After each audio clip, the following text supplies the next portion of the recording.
Hello and welcome back, Red Devils faithful, the most passionate, long-suffering and utterly devoted football family on the planet. Pull up a seat, get your brew on and brace yourselves. Because today we're diving deep into what went down behind those famous gates at the Carrington training complex, as Manchester United put the finishing touches on their preparation ahead of a crucial clash-up in the northeast. Buckle up, because this one's got plenty to get your teeth into. Make sure you stay with us right to the end. We've got injury news, suspension updates, squad analysis, a healthy dollop of opinion, and a big question we want you to answer. And as always, don't go anywhere. Hit that notification bell, follow us, and never miss a single Red Devils update as we head towards the business end of the season. There's something almost sacred about those final hours at Carrington before a United squad loads up and heads out on the road. The grass is freshly cut, the goalposts gleam under whatever grey Manchester sky greets them, and the mood, charged, focused, alive with anticipation, tells you everything you need to know about how seriously this group of players is taking their mission. And on this fine Friday morning, the air was absolutely crackling with intent. United's coaching staff, meticulous as ever under Michael Carrick's watchful eye, split the session into two distinct and purposeful phases. This wasn't a casual stretch and jog routine. This was a comprehensive, professionally designed program built to send every man in that squad onto the Wearside turf in peak physical and tactical condition. Let's break it all down, shall we? The session kicked off not on the green, but in the gym. And that tells you something important about how modern elite football is played and won. Every single member of the first team squad filtered through the fitness suite at Carrington, each one putting themselves through carefully calibrated fitness assessments designed to measure, monitor, and maximize their physical readiness. No stone was left unturned. No player was waved through without being properly checked. The medical and performance staff, some of the best in the business, ran the lads through a range of tests and training drills tailored to individual fitness profiles. Strength work, mobility checks, explosive conditioning. It was the full package. The primary objective: absolute certainty. Carrick and his backroom team needed to know with complete confidence that every player available for selection is genuinely fit, sharp, and ready to go the distance at the Stadium of Light. Any niggles, any knocks, any lingering concerns from the previous match, this was the morning to flush them out or rule them out. Because when you're travelling to the northeast for 3 precious points, there's simply no room for uncertainty. Do you think United's fitness levels have been a decisive factor in their form this season? Have the gym sessions behind the scenes been the unsung reason for their resilience when it has mattered most? Once the gym work was done and dusted, the squad spilled out onto the training pitches. And that's where things really came alive. There's no substitute for watching a top-flight squad click through their drills on the grass. And by all accounts, this session had an edge to it that told you the players know exactly what this game means. Carrick's coaching staff ran an intensive, multi-layered session that covered several crucial tactical pillars. First up were the shooting drills, sharpening the clinical edge that separates a respectable performance from a match-winning one. United have shown they can create chances this season.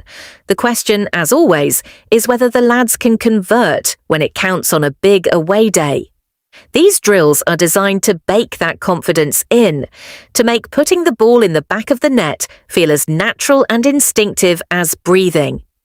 The session then moved into the bread and butter of modern football tactical preparation, set-piece routines. And if there's one area where games at this level are so often decided, it's the dead ball situations. United's coaching staff clearly understand that Sunderland will be well organised, compact, and hard to break down in open play. So getting your set-piece game absolutely watertight, both offensively and defensively, is not a luxury. It's a necessity. From there, the focus shifted to corner blocking systems, an increasingly vital part of the modern game where the margins between a clean sheet and a sucker punch are razor thin. Defensive corners, offensive corner runs, zonal marking adjustments, all of it was put through its paces with the kind of methodical detail that Carrick has brought to this club since taking the reins. And beyond these headline elements, there were further sessions drilling the lads in combinations, pressing triggers, positional shape, and transition play, the building blocks of a side that wants to impose itself from the very first whistle at the Stadium of Light. Now let's really dig into what these updates mean for the team, because the devil, as they say, is absolutely in the detail. The return of Lisandro Martinez is nothing short of a godsend. Let's be honest, the little Argentine warrior has been sorely missed. The man is a walking, talking embodiment of everything United fans demand from their centre-backs: passion, ferocity, leadership, and that irresistible desire to throw himself in front of everything. After sitting out 3 matches following that red card against Leeds, Licha comes back hungry. And when that man is hungry, forwards across the country quake in their boots. His return to the starting 11 transforms United's defensive backbone, and Carrick must be rubbing his hands together at the prospect of unleashing him at the Stadium of Light. But of course the situation is bittersweet. The absence of Matthijs de Ligt continues to linger like a northeasterly wind on a November night. The big Dutchman has been a commanding presence when fit, and word from Carrington is that he's made progress. He's been out on the grass in individual training, which is genuinely encouraging news. But he's not yet ready to be thrown into a matchday squad, and United will have to manage without him a little longer yet. The back injury has been stubborn, and the medical team are clearly taking no risks with a player of his quality and importance.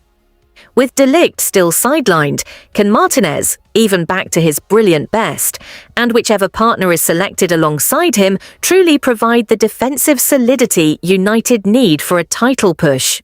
Or do the Red Devils still feel one quality centre-back short? And then there's the big one, the Šeško situation.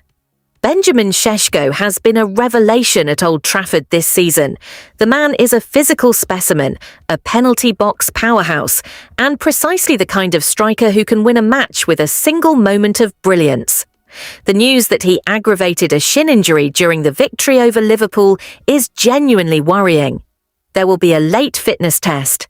The medical staff will work every possible angle to get him on that plane to the northeast. But United fans should brace themselves for the real possibility that their talismanic number 9 does not make the trip. It would be a massive blow. Who steps in? How does the attack function without his imposing presence? These are the questions that will keep every Red Devil supporter awake tonight. Here's what I think, and feel free to tear this apart in the comments below. Manchester United have qualified for the Champions League next season. That is a statement of progress. That is a club moving in the right direction. But 3 league games remain, and this United squad has an obligation, not just to the table, but to themselves and to the fans who have been through so much, to finish the season absolutely flying. 9 points from 9. Maximum effort, maximum return. Anything less would be a disappointment given the quality in that dressing room.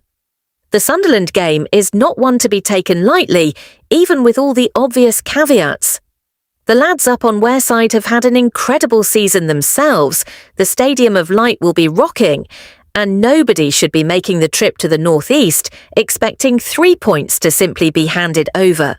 United will need every ounce of that Carrington preparation to translate onto the pitch. What I love about the picture from today's session is the detail. The corner blocking systems, the set-piece routines, the shooting drills. These aren't the actions of a team sleepwalking into the final weeks. These are the actions of a coaching staff and a squad that are absolutely switched on, fully dialed in and hungry. And with Martinez back to put his body on the line in defence, and we fervently hope Šeško passing his fitness test to lead the line, United have every reason to travel north with genuine belief surging through their veins. The players themselves have spoken. The confidence in that squad is sky high after securing European football's grandest stage for next season. Every man in red knows that the remaining games are an opportunity to stamp their names on this chapter of the club's history. This is the bit where you give everything. This is the bit where legends are made. With Champions League football secured and 3 games left, do you believe this United squad has the character, the depth, and the tactical nous to win all 3? And exactly how far do you think Carrick's side can go in Europe's elite competition next season? Never miss a single update from Carrington to the matchday whistle. Follow us, hit that notification bell, and drop your thoughts in the comments section below. We read every single one. What do you make of the team news? Is Martinez's return the difference maker? Can United win 3 from 3?